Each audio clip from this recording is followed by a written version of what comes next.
Hello, hello. I'm Pronger Faulkner. I'm here today with Deborah Vick to talk about our collaboration book, Absolute Will. The idea for this collaboration came to me earlier this year as I was still working on my first book, and I kept allowing myself to get sidetracked with other things, one of which was brainstorming about a fundraising idea for a project that my fiance Mike and I want to do in Nicaragua. So eventually the urge to create an inspirational collaboration was becoming undeniably strong, and I knew I needed to turn this concept into a reality. When the idea hit me that a book collaboration was a great way to do a fundraiser, it lit a fire under me and we were off to the races. All of the profits from the author entry fees and the sales through the first month of our launch are going towards Mike and I building a house for a family in Nicaragua who doesn't have one of their own. I am so thrilled that we have 21 authors in this book, me and Deborah and 19 other women from 7 countries around the world. It's just incredible. Our authors are from Canada, the United Kingdom, the United Arab Emirates, the United States, Australia, South Africa, and Bulgaria, each sharing our personal, vulnerable, insightful, true stories of willpower when facing emotional and mental health crises, physical injuries, and disease. I'd like to point out that this is a self-published book. We did not do this through a big name publishing house. This was a grassroots effort, which makes it even more remarkable. My first book became a bestseller in 2 categories, so I was pretty sure that I could do it with absolute will, especially after tweaking some of my marketing strategies, plus the fact we would have a built-in launch team with all 21 of us. How cool is that? What I didn't expect was that we would hit #1 bestseller in 7 categories across 3 countries, Canada, the US, and Australia, and that we would hit #1 new release in 26 categories so far across 4 countries, Canada, the US, Australia, and the UK. And this was just in the first 3 weeks after launching. Our reviews so far on this collaboration say that these stories are raw, real, thought-provoking, heartwarming, life-changing, and that this book is a fantastic read and has given so much hope to others. Deborah's chapter is called Why I Am Not President of the United States of America, chapter 20 in Absolute Will. Welcome, Deborah. It is so nice to have you here. Thank you so much. See, we were just talking about emotions, and as soon as you said it, I'm like, oh, what was that? Getting emotional already.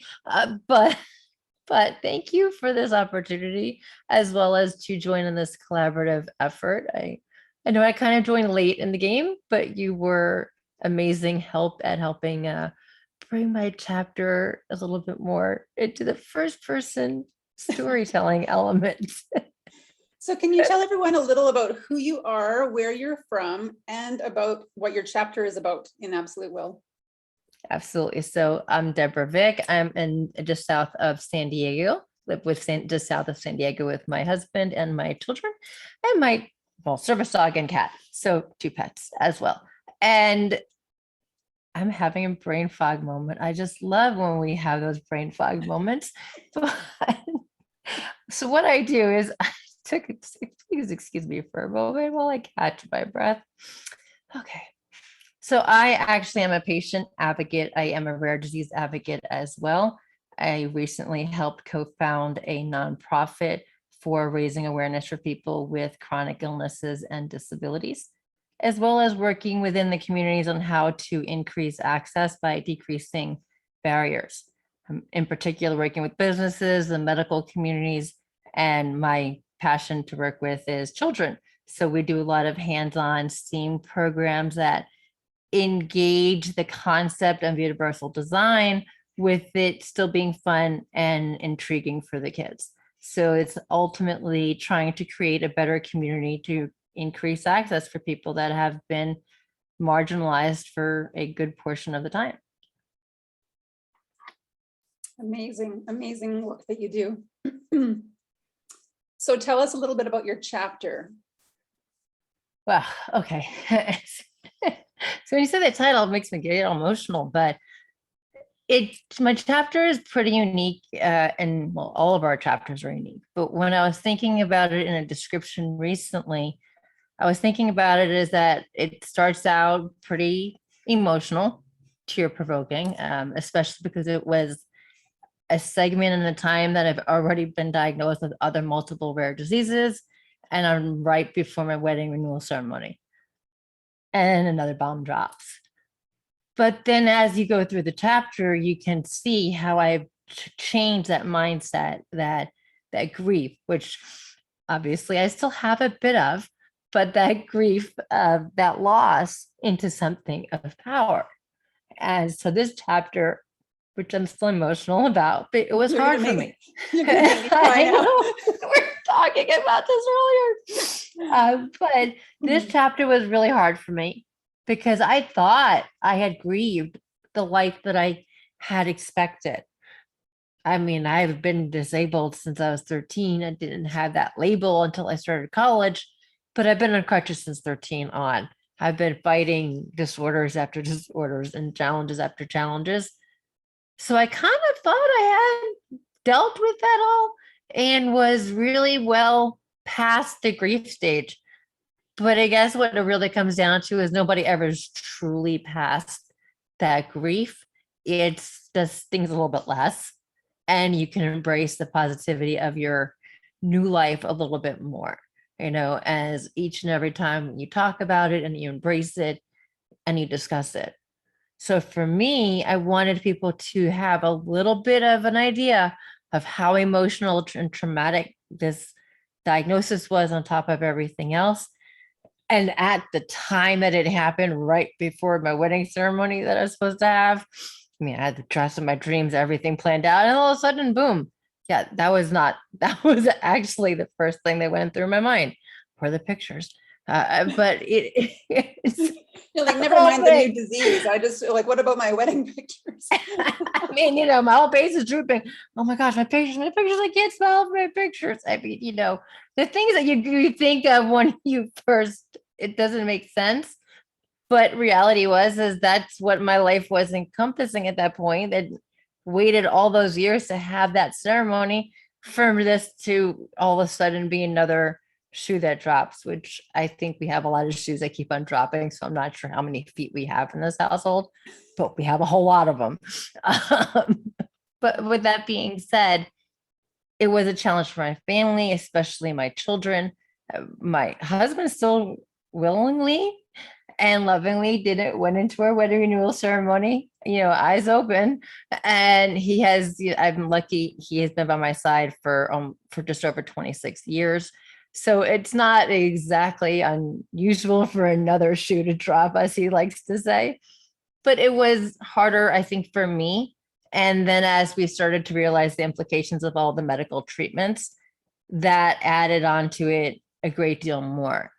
But the reality of it is as you reach the end of the chapter, you can see how instead of letting the abilities or challenges that I have and not speaking the way that I used to speak, not communicating the way that I used to be able to communicate, I've turned it around and I've embraced it and I own it.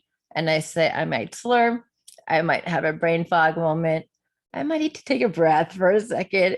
And I might not get it that moment. It might not come back for a little bit, but that's okay. And learning how to do that is a journey in itself. So I like to say, I invite people to see the raw and the real feelings and the emotions that come up with a uncurable diagnosis and its implications on your life. But how do you then redefine your success, redefine your new path, and find that silver lining? And so while writing this, I also discovered where my silver lining was this year with the myasthenia. So it was kind of a very full circle process. I've got chills just from you talking about it. Your perspective is just amazing. I love talking to you because you are so inspiring. Thank you. I appreciate that. So you and I connected on Clubhouse one day when we happened to be in a room together. When you first found out about this collaboration, what made you decide to join in? So the concept of the service project is always something that intrigues me in the first place. I loved what you wanted to do and why, right? To create a house for people with running water, family with children and not having plumbing and running water. As a mom, that strikes a nerve for me, right? So the fact that that was something you wanted to do, and we have that obvious connection where we know where the money's going, we know it's going to the right way, and it's really going to benefit the person and the family. Well, not just the person, the whole family. At the end was it that definite intriguing moment for our conversation starter. And then the other element is I've been told for, we're just say decades, to write my stories from from coming of age on crutches to all of the things in between, since I've been in a power scooter, power wheelchair, manual wheelchair, and all sizes and braces and all different appearances, and throughout the country. So I've been in quite a number of challenges in higher education, post-secondary education. And yet I never wrote anything out, partly because it seemed very overwhelming to write a whole book, partly because I already apparently do too much. So trying to find the time to fit in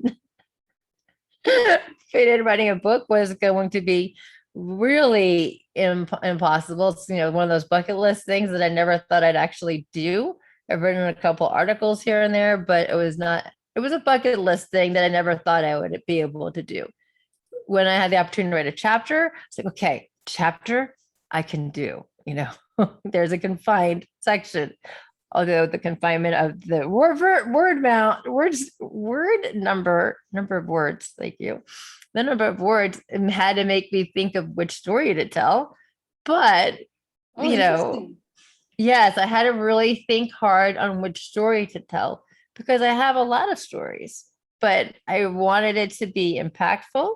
I wanted it to be emotional, connectable, but understandable too. I mean, and although all of my disorders have very similar impacts on my life, this was unique in that the visual symptoms happened right before a wedding ceremony, right? And I already had 2 children who are witnessing these changes happening in our lives when there are things they've never known about me, because they never saw me at that point, right? Because they've only known me for the life, of course, since they're 15 and 11, they're really only remembering the past 5 or 6 years anyway. So they don't remember what was myself then, pre those challenges, but they definitely remembered this transition. And so for that aspect too, I thought it was important. But even more importantly, I know that's probably not the right vernacular, but we're going with that for the moment. The bigger thing for me is during this COVID experience, as we've all been in isolation, and some of us been isolated pre-COVID, being immunocompromised. But one of the things that I had to learn how to do was become comfortable in front of the camera, which is definitely not my norm. I've been I've been a photographer since I was age 13. So being behind the camera is much more comfortable for me than in front of the camera. And learning how to speak again when I know I slur, I know my mouth doesn't move the same way. And even if others don't notice it, I can feel the numbness. And so it was a very self-conscious issue for me that I really had to learn to try to develop more confidence in embracing it and engaging it. And of course, becoming more empathetic to people who have different and more limiting challenges speaking. It all became this whole process of self-discovery this past year and a half or so, that I thought that was also one of the reasons why this particular chapter was important for me to write, because it all tied in together and happens to have been a very successful year for me in a lot of ways, but it's been tying in because of embracing those challenges and learning to work with them instead of against them. Wow, that is just incredible. You are amazing. Thank you. Wow. And to hear you talk about what you still have to deal with, because if you hadn't explained that, I wouldn't know that you deal with numbness, or that you are really working hard to speak and to say your words, and you don't come across that way. Just, I just want to say that I greatly appreciate that. I have been working with a voice coach for this past year. Dr. Kimberly Barrington had gifted me lessons, and I've continued them as well afterwards. And it's been a challenge to learn how to enunciate, to slow my speech. And I think you might have been in one of my breathwork rooms before. I can actually get it to a very calm tone. But really to learn how to try to smile, even if I don't feel like it's fully smiling, because it feels like it's all Novocaine here on my side of the face. Wow. It just feels Novocaine, and I don't have any feeling whatsoever at that side now. Oh my goodness. Wow. But so, the reality is that we're beautiful in however way we show up. And that's really what I want people to begin to see and feel, that ability to feel empowered with our imperfections, because reality is every single one of us has something going on in our lives. It just doesn't always work out the way we want. Some of us may have more challenges than others. That being said, doing our best and we should feel proud and pride in doing our best, and feel that that's okay and be accepted for doing so, and being able to express that. Absolutely. Absolutely. So you talked a little bit already, you kind of gave some hints about the writing process for you, but writing seems to bring out different experiences for different people. So how was the actual writing process for you? And did anything surprise you about writing? I cried the whole time. Trying to say that with a straight face, because I know kind of a little bit about what we're going to talk about. Right. Mm-hmm. I mean, there were a couple of elements that were challenging for me, but I will say from the beginning, I knew I wanted to talk about the myasthenia, especially because that's been the hardest thing for me to find the silver lining of. I mean, with my Ehlers-Danlos, it's my husband. I wouldn't have met him without it, or with RSC again, which is also known as CRPS and CRPS syndrome as well. And again, without that, I would never have met my husband. Now I can completely do with less pain. I'm okay with that, but I wouldn't change anything, because I met him and it's made us stronger, and we've been through hellfire and back again, I don't know how many times, and he stayed by my side every single time. And I know that we're stronger for it. I mean, he's my college sweetheart, one of the first people I met when I moved out west. So that was never a hard thing for me to say that's my silver lining, and for the dysautonomia, the best part of that silver lining is becoming more empathetic and understanding to invisible disabilities.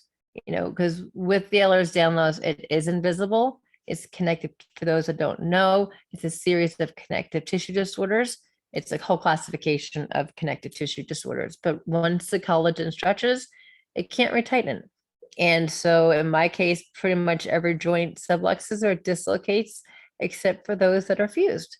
And it can be extraordinarily painful. Some people can do very well.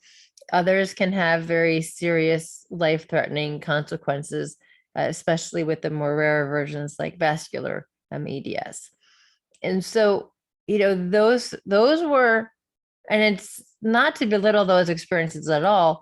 It's just that I know deep down that my silver lining was meeting my husband because of these diseases, right? So I knew that, but it was really hard, not just for myself, but especially my older son, to really understand how is there a silver lining for not only the diagnosis of myasthenia, but that on top of my other diseases that are not good bed buddies, by the way, and putting those and they're really rare for you to have both, but they're not good. They don't play nicely together.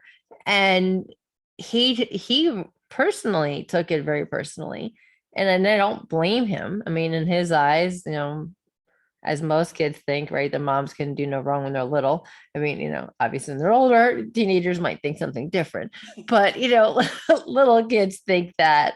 And in his eyes, here I was, somebody who dedicated my time to community service anytime I wasn't, whenever I was functioning. And all of a sudden I have another disease thrown at me that's not only can be life threatening in itself, if I was to get infections, by itself, it doesn't necessarily cause a life threatening diseases, but it can have a lot of secondary causations that can be very serious consequences. But compiled with my other disorders, it really presented a lot of challenges for us. And so for him, it was emotional, and he couldn't understand why that would happen to his mom. For me, at the time, I hadn't really thought about it. I just was like, I gotta get, well, first, I gotta get those treatments so that my eyes can open up so that I can get my wedding pictures, and have my adaptive wedding dance without passing out in the middle of it would be great. And then, after that, it was, okay, what do I need to do to stay as functioning as possible so that I can continue with my scouting and my STEM program? And so it wasn't even a moment to stop and breathe and say, hey, what's happening here? Am I dealing with this, or am I okay with this? Which obviously no one's going to be okay with something that could be life altering, changing experiences. But again, I didn't have that moment to do so. So when I was writing this chapter, I was just bawling. When I wrote my first draft out, I just bawled. And then I was upset for almost 2 weeks afterwards too. And it just, because it drew out so much, because it was not just my children and their viewpoints of what happened. I also realized I hadn't really confided in my parents about any of this when this was going on, or anybody else. I just kept on, pushing through, or, wheeling through, however you want to say it. I tend to just kind of keep on bouldering through things. And that's what I did. So I didn't realize that I hadn't fully dealt with all of those things, and when I wrote the chapter, I was just mostly crying the whole time. And then I literally had to put it aside for a little bit before I completed it, because I knew I wanted to have that positive element, but I couldn't get there yet because I was still it was so raw that I had to wait almost 2 weeks before I could turn around and write the ending, or really rewrite the middle and then the ending, to really have that element where we can see my transition and how I've changed over the years, and recognition of my transition of this past year, right? Because at first I didn't see that. And it wasn't until I was writing a paragraph, I'm like, oh, wait, this is the whole transition that I've had. Let me go back and redo this part. So that was an experience. And then learning that I don't write informally very well, as we were discussing earlier. So to backstep a second for our audience, I write relatively formally. Apparently, it's not surprising. My background being in political science and higher education and law, not everything, the majority of our papers are not written in first person. They're very clinical type papers, research type papers, statistical analysis type programs, or comparative analysis. So writing first person is not easy for me.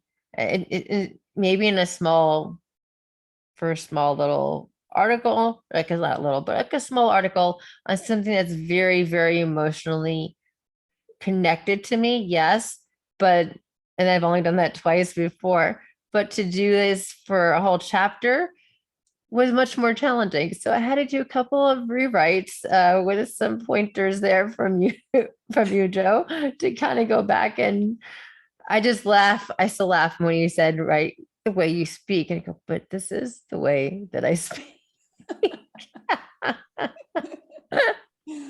Well, your chapter turned out remarkable. I love it. You can feel the emotion in it. And I really like how you did start with the leading up to the wedding vow, ceremony, and you're right in that moment. And I just love it. I love how your chapter turned out. It's perfect. Thank you. So I listen to my son's teachers when they say, have that grab, have that catch, hook them. I'm like, oh yes, those little things. But I know I appreciated that. And definitely your help with it, as well as making it a little bit more succinct. So succinct is not exactly the easiest thing, again, for somebody who's been to law school. We don't like to write succinctly. So that is also something that was unique to learn, as well as the process for the publishing process too. So it's all been an amazing experience. And I love why you're doing this. I mean, that touches my heart, because you're doing it for the family that that you care about, that you want to make sure they have something. And so I think that's a beautiful aspect as well. Thank you. Yeah, I just love how when we talked about, you were saying a couple things in your chapter, and you were saying them in a few different ways. And that's when we were saying, okay, well, we only have 2,000 words here to work with. So just say it once. And then you were saying, well, this is like when you're making a legal argument, you do need to say it in multiple different ways, right? So it definitely is a real challenge, to make it succinct, and you say it once and say it with impact that one time, right? You don't get a second chance to say it with impact. So, but well done, really, job well done. Thank you so much. Based on this experience, do you think you'll want to write your own book in the future, or be in another collaboration again? More likely collaboration, mainly because of the time constraints, just between trying to do the nonprofit, manage all my medical conditions. And of course, this year I have other things happening as well too. So definitely wouldn't have time for that.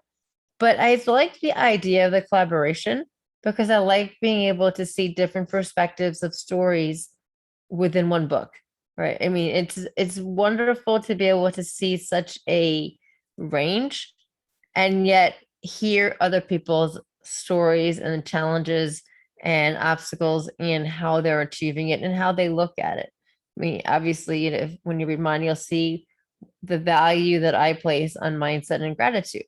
But that's not for everybody. That's just my value. It doesn't mean I don't use Western medicine, because by all means I do. I just came out of a 13-day hospital visit, as my son called it, a hospital vacation. Like hospital vacation, some vacation. Yes. That is. She's like, are you on a vacation there? I go, not exactly. I go, but if you want to call it that, that's okay. But no, it's not a vacation. It happens to be a very nice hospital, great doctors and nurses and medical staff, but no, not a vacation. No. And so this book, I also like too, I thought was very special about it, is we're not promoting any particular medical treatments or herbal or non-invasive or alternative. Nothing is being offered as this is what you should be doing and this is how you're going to be made okay. Instead, this is our personal experience, our journey. This is what's helped us get to where we are today. And, maybe some of this might be helpful to you. Take what works for you and leave what doesn't work for you, right? And that I love that philosophy. I mean, it's always something I've heard a lot in my family is take it or leave it. After you listen to the information, then you can take it or leave it. Clarify the after part. But that being said, it's the same concept here. It's not trying to force somebody to believe one way or another, or one food or another food, or one supplement or another supplement. And it's better than anything else. I mean, we know there's amazing things out there in this world.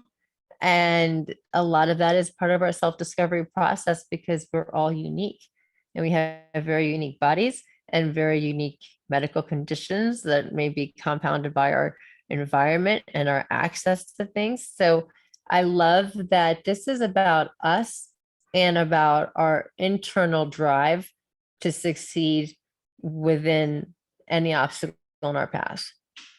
I love that you said that. And that is just such a great way to summarize the book, because I really wanted it to not be salesy at all. I didn't Right. want it to be, trying to push one thing or another on people, on the readers. I really wanted it to be, this is each of our experience. And yeah, it's just, we're just sharing our journeys and sharing our stories and sharing our hearts and what we've been through, and not really going in very deep on treatments or, Right. that kind of thing. I really wanted to focus us all on the willpower aspect of it. And I think we all nailed it. I think we did. And I think that's what it's about, right? That willpower and that resilience to persevere. I mean, and which is for me also is very important, is that we don't shame anybody for whatever method or way they choose to do something, because we're not in their shoes. So we don't know what's really the best option for that individual, but rather just showing what works for us and how we got there, because it's a process. And that's the other important factor I wanted to also just highlight before, I know we have to wrap up by now, but the other factor is that this is not something that happens overnight. It's a process. And even when you think you're done, you're not done, and then you'll find, like I did, that you're still not done. You still got work to do. But, with me, with my first, my Ehlers Danlos, I was diagnosed over 20 years ago. My dysautonomia probably about 14 years ago. The myasthenia gravis was only 5 years ago. And so, in the grand scheme of things, it's still pretty new. However, I thought I got through all that. And so I think it's important to realize that so often we forget to grieve and let go of what the past life was. Because I used to say, up until a few months ago, I was supposed to have been, a congressional woman, congressional representative, or in the Senate, or I should have been in the I should have been president of the United States. And that was what I was supposed to do. But now I've learned to rephrase it to say, I thought that's what I was supposed to do, but I am doing what I'm supposed to do by utilizing these skills to help represent and advocate a different population that is underrepresented and not properly served in different communities, especially in equity and medical care and so forth. So learning how to make that change and understand our experiences happen for a reason is so hard to do. And if you're in the middle of it, right, the eye of the storm, you can't see it. Not really. It's not until you're all the way clear on the other side that you can finally start to look back and see, oh, wait, this is what I was supposed to be doing in the first place, not that. And that was a big part of this element of writing this chapter as well, because as I got towards the end, I realized that this is where I'm supposed to be. My husband had in the couple months ago said I found my purpose when I was writing my little spiel for the WeGo website. And he goes, well, you finally found your purpose. And I was like, looking at my husband, who doesn't normally interact with these conversations with me. And so it's not our typical conversation. And so I'm looking, going, what? And he goes, no, you found your life calling, your purpose. And I was going, wow, thank you. I mean, it was a real shock, because that's not the normal conversation that we would have. But it was kind of a light bulb that went off in my mind, where I was going, oh, well, maybe this is where I was supposed to be all along. And the challenges that I encountered were just, I don't want to say tests, but just, detours, sometimes not fun detours, but detours in the road that led me to a path that led me to where I am today. And who knows where it'll take me in the future. And your reframing of what you've been through, and now using it as your purpose and making good from it and finding your silver lining, that is just so powerful. So powerful. So what else are you up to? What's next for you? I know at least one thing, but What's coming So up? one is rare bill. I'm on the wrong side. I need to figure this. I really need to figure those things out. One is the rare ability. We're really starting to launch off this year now to try to set up programs for workshops for advocacy and self advocacy, medical advocacy, working with caregivers, support groups, empowering people, as well as our STEAM program for kids. So that's going on right now. And then the big thing, which I know you're all excited about, as much I'm to excited say, about all of it. I'm excited about you know, everything it's you're doing because I just think you are amazing and I love hearing about you. all of it. Thank you. Well, for me, the big thing this year is doing I am Miss Wheelchair California, USA. And so I will be doing this year different events throughout the year as part of that. And then they'll be in the national competition. And it's very exciting. It's something that's definitely out of my norm, my comfort zone. Again, it's stepping out into the stage light, literally, I guess, the stage light. And with my newer limitations in speaking, it's way out of my comfort zone. However, it's something that I'm doing because I want young girls or boys to feel like they can still be considered beautiful, handsome, accepted, whether or not they can stand or walk or whether they use mobility aids or what have you. I want everyone to feel they have value and they have purpose, and that no matter what or how they look, they have a place in the society. So for me, I'm doing that this year, and I've been able to start doing a couple of events with I've been to a couple of events with some of the girls that I did a universal playground design with last year in the classroom with my friend Jay. He's one of the other directors in Raribility.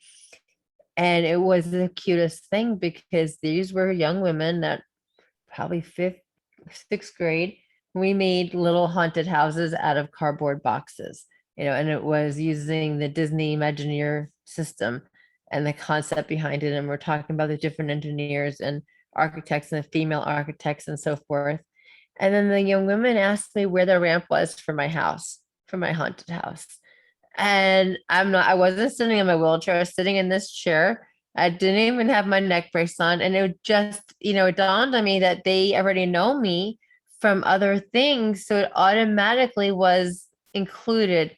They automatically incorporated that universal design into the activity that we were doing. And I was just blown away because it's been months since we talked about anything with the disability related issues. So it was blown away that they, remember that they were excited about that.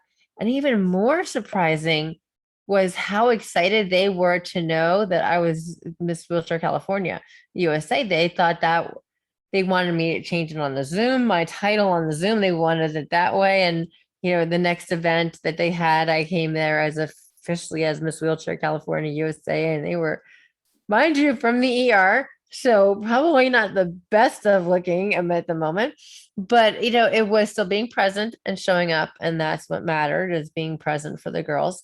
And, they were just so excited. And I never would have thought an able-bodied young woman would be excited about a woman with a disability doing a pageant for women with disabilities. But they are, and they're thrilled, and they're ecstatic. So it's been interesting to see that, because it's not something that I would have expected. And so it was very wonderful to see how excited these young girls got, because that's not something I would have thought of as a young girl. That is super cool. And maybe nowadays, maybe it's just becoming more normal to be cheering each other on, to be, voting each other's victories as women. I don't know if I it. Sorry, my nurse is walking in the door. You can get in? Thanks. And